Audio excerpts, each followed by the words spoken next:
আমরা জানি যে কোনো ডিজাইনের উপাদানগুলি ডিজাইনের জন্য গুরুত্বপূর্ণ অংশ। ফ্যাশন ডিজাইনিং এও লাইন শেপের মতো উপাদানগুলি ডিজাইন তৈরি করতে সাহায্য করে। আমরা এর আগের ভিডিওগুলোতে লাইন শেপ সম্পর্কে জেনেছি, তাহলে চলুন আজকে স্পেস অর্থাৎ স্থান নিয়ে আলোচনা করা যাক।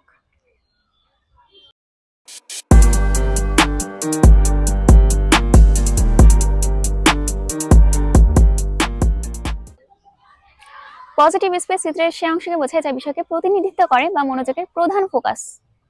অন্যদিকে নেগেটিভ স্পেস খালি জায়গাকে বোঝায়, অর্থাৎ যে অংশগুলো ফাঁকা রেখে দেওয়া হয়।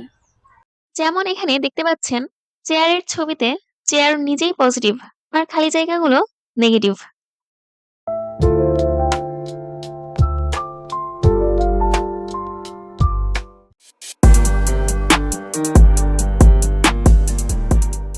ওভারল্যাপিং হচ্ছে যখন একটি বস্তু অন্য আরেকটি বস্তুর সামনে থাকে।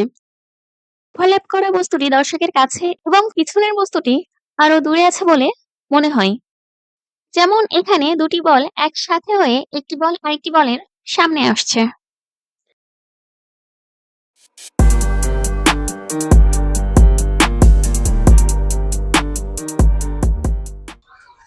কখনো কি লক্ষ্য করেছেন যখন আপনি দূরের দিকে তাকান তখন দূরের জিনিসগুলো অনেক হালকা দেখায়?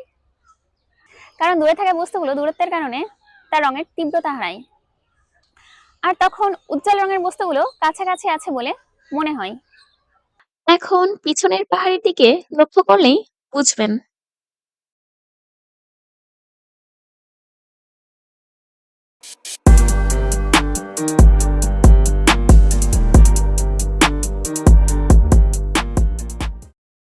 পৃষ্ঠের উপরে একটি বস্তু স্থাপন করা হলে সেটিকে পৃষ্ঠের নিচে রাখা বস্তুর সাথে তুলনা করলে এটি আরো দূরে আছে বলে মনে হয়। যেমন এখানে পৃষ্ঠার নিচে আঁকা ঘোড়ার গাড়ি কাছে দেখছেন এবং পৃষ্ঠার উপরে আঁকা বাড়ি দূরে দেখছেন।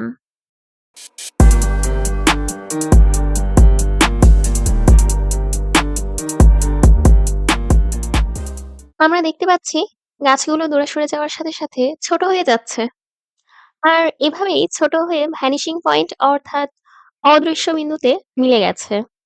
একটি বিন্দুতে মিলে যাওয়ার কারণেই এই ধরনের পার্সপেক্টিভ গুলোকে ওয়ান পয়েন্ট পার্সপেক্টিভ বলা হয়ে থাকে।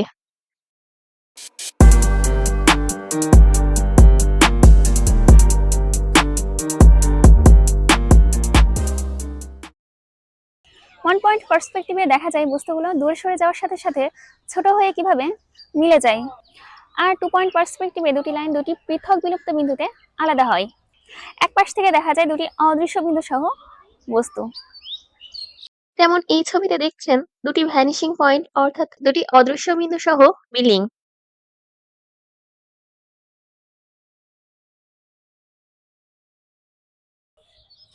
তো এতক্ষণ সঙ্গে ছিলাম আমি জেরিন। ফ্যাশন ডিজাইনিং সম্পর্কে জানতে ফ্যাশন গুণের সঙ্গে থাকুন, ভালো থাকুন, সুস্থ থাকুন, আর আমার রেগুলার ভিডিও পেতে আমার সাথেই থাকুন। ধন্যবাদ, টাটা।